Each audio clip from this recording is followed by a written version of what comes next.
शांति। 23 जनवरी 1973 के अव्यक्त बाप दादा के हम बच्चों प्रति अनमोल महावाक्य।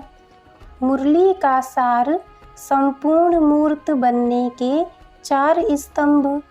बच्चों के सदा स्नेही, सहज योगी, सर्वशक्तिमानों में समान बनाने वाले, सर्व सिद्धियों की प्राप्ति कराने वाले और प्रत्यक्ष फल देने वाले बाप दादा बोले, सभी अपने को संपूर्ण बनाने के पुरुषार्थ में चल रहे हो।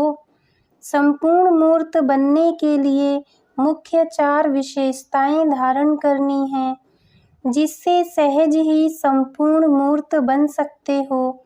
जैसे औरों को योग की स्थिति में सदा एक रस स्थिति में स्थित होने के लिए 4 मुख्य नियम स्तंभ के रूप में दिखाते हो व बताते हो, ऐसे ही सदा संपूर्ण मूर्त बनने के लिए यह 4 विशेषताएं स्तंभ के रूप में हैं।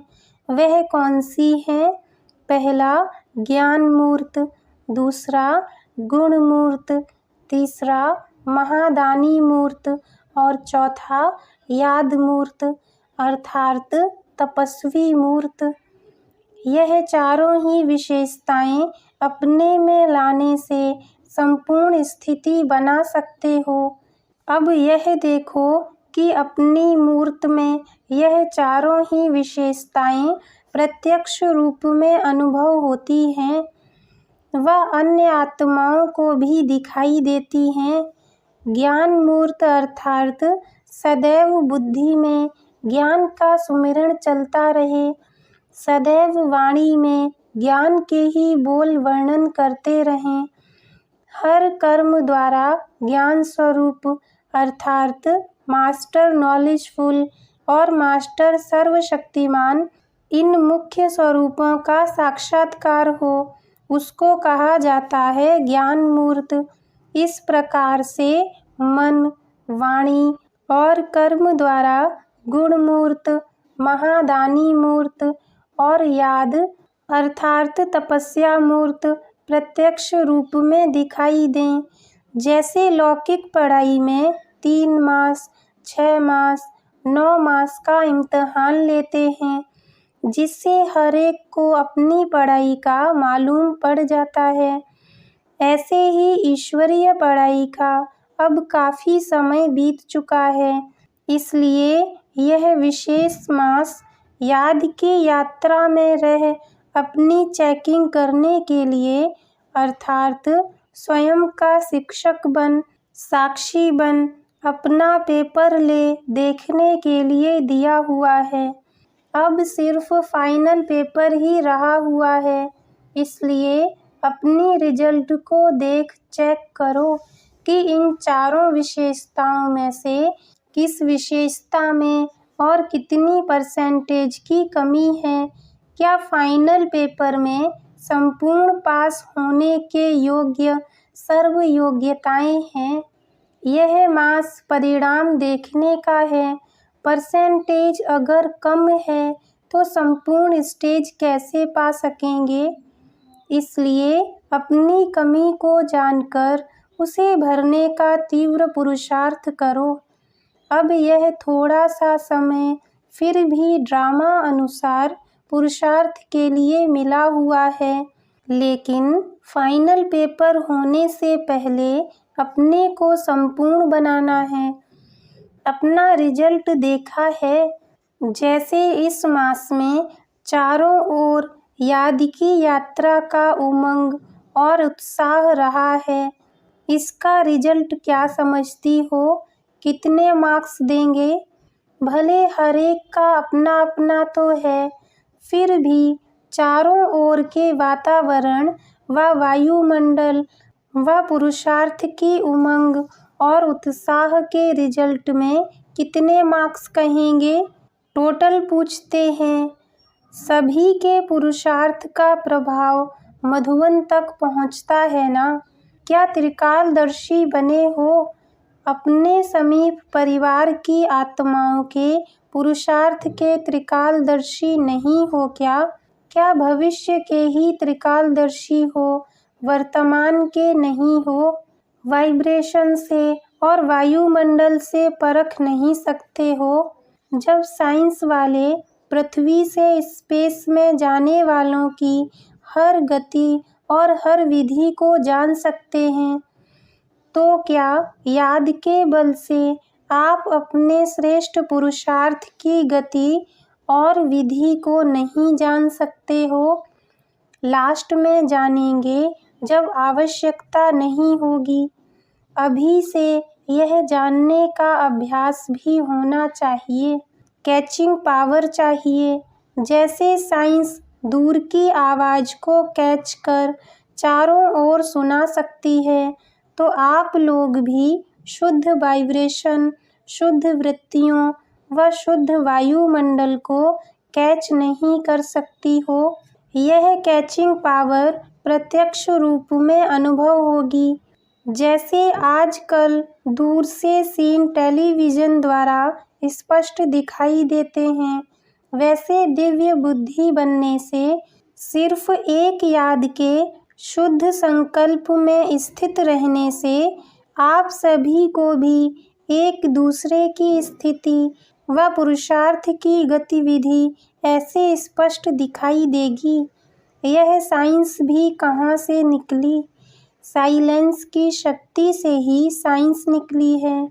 साइंस आप लोगों की वास्तविक स्थिति और संपूर्ण स्टेज को समझाने के लिए एक साधन निकला है, क्योंकि सूक्ष्म शक्ति को जानने के लिए तमोगुणी बुद्धि वालों के लिए कोई स्थूल साधन चाहिए।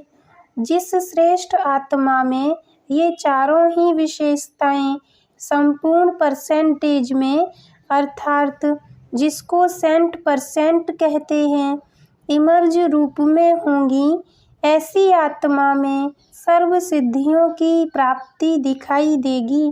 यह सिद्धि अपने प्रेजेंट समय के पुरुषार्थ में दिखाई देती है, कुछ परसेंटेज में भी दिखाई देती है, या स्टेज अभी दूर है, कुछ समीप दिखाई देती है।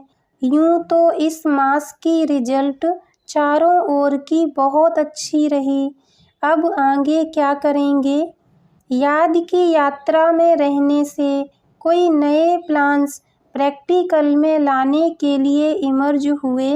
जैसे चारों ओर संगठन के रूप में याद का बल अपने में भरने का पुरुषार्थ किया, वैसे अब फिर आने वाले यह 2 मास विशेष बुलंद आवाज से चारों ओर बाप को प्रत्यक्ष करने के नगारे बजने हैं। जिन नगारों की आवाज को सुनकर सोई हुई आत्माएं जाग जाएं। चारों ओर यह आवाज कौन सा है और इस समय कैसा श्रेष्ठ कर्तव्य चल रहा है? हर एक आत्मा अपना श्रेष्ठ भाग्य अब ही बना सकती हैं। ऐसे ही चारों ओर भिन्न भिन्न युक्तियों से, भिन्न भिन्न प्रोग्राम से बाप की पहचान का नगारा बजाओ। इन 2 मास में सभी को इस विशेष कार्य में अपनी विशेषता दिखानी है।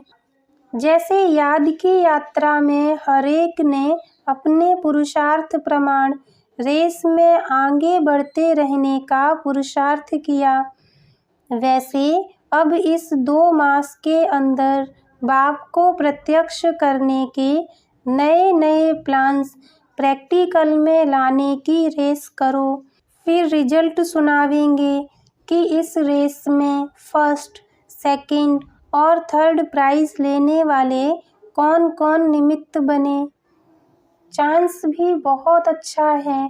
शिव जयंती का महोत्सव भी इन 2 मास में है ना, इसलिए अब रिजल्ट देखेंगे। 1 मास के अंदर योग बल की प्राप्ति का क्या अनुभव किया। अब योग बल द्वारा आत्माओं को जगाने का कर्तव्य करो और सबूत दिखाओ। जैसे बाप दादा से भी पुरुषार्थ का प्रत्यक्ष फल प्राप्त होता है, वैसे रिटर्न में प्रत्यक्ष फल दिखाओ और सर्वशक्तिवान बाप की पालना का प्रत्यक्ष स्वरूप दिखाओ। साकार रूप द्वारा भी बहुत पालना ली और अव्यक्त रूप द्वारा भी पालना ली। अब अन्य आत्माओं की ज्ञान की पालना करके उनको भी बाप के सम्मुख लाओ और बाप के समीप लाओ। ड्रामा में अब यह जो समय चल रहा है अथवा अभी का जो यह वर्ष चल रहा है, इसमें बहुत अनोखी बातें देखेंगे। इसके लिए आरंभ में विशेष याद का बल भरने का चांस मिला है।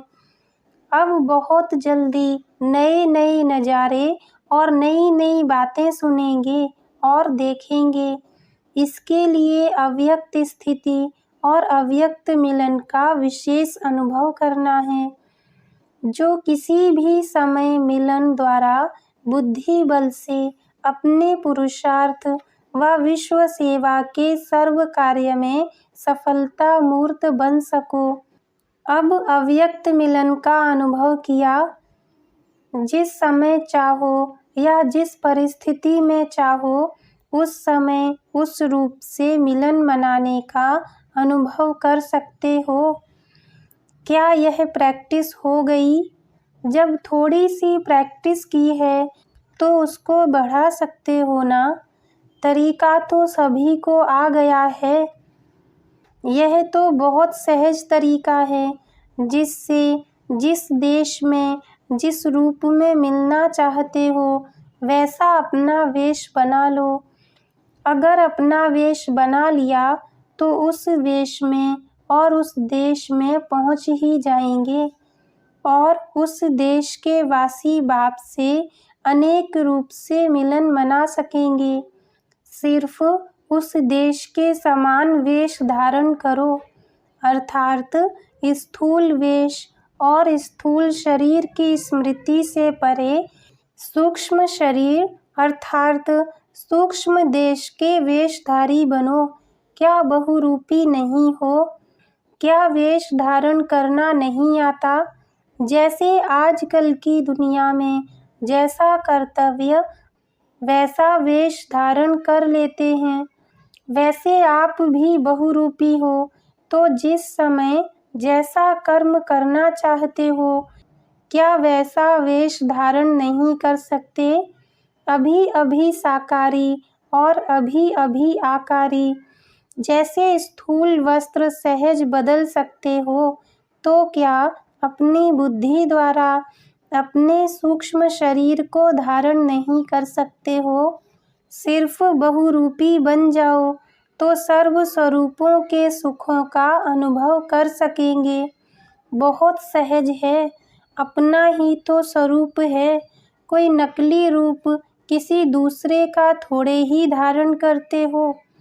दूसरों के वस्त्र ऊपर नीचे हो सकते हैं, फिट हो या न हो, लेकिन अपने वस्त्र तो सहज ही धारण हो सकते हैं।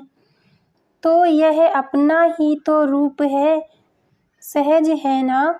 ड्रामा अनुसार यह विशेष अभ्यास भी कोई रहस्य से नुधा हुआ है। कौन सा रहस्य भरा हुआ है? टच होता है।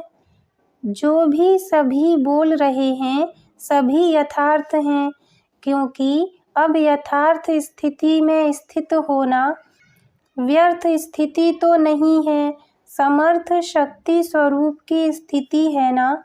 अब ड्रामा की रील जल्दी जल्दी परिवर्तन होनी है। जो अब वर्तमान समय चल रहा है यह सभी बातें परिवर्तन होनी हैं। व्यक्त द्वारा अव्यक्त मिलन, यह सभी तीव्र परिवर्तन होने हैं। इस कारण अव्यक्त मिलन का विशेष अनुभव विशेष रूप से कराया है और आगे भी अव्यक्त स्थिति द्वारा अव्यक्त मिलन के विचित्र अनुभव बहुत करेंगे।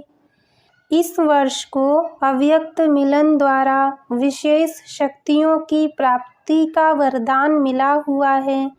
इसलिए ऐसे नहीं समझना कि यह मास समाप्त हुआ, लेकिन इसी अभ्यास को और इसी अनुभव को जो लगातार आगे आगे बढ़ते रहेंगे, उनको बहुत नए नए अनुभव होते रहेंगे।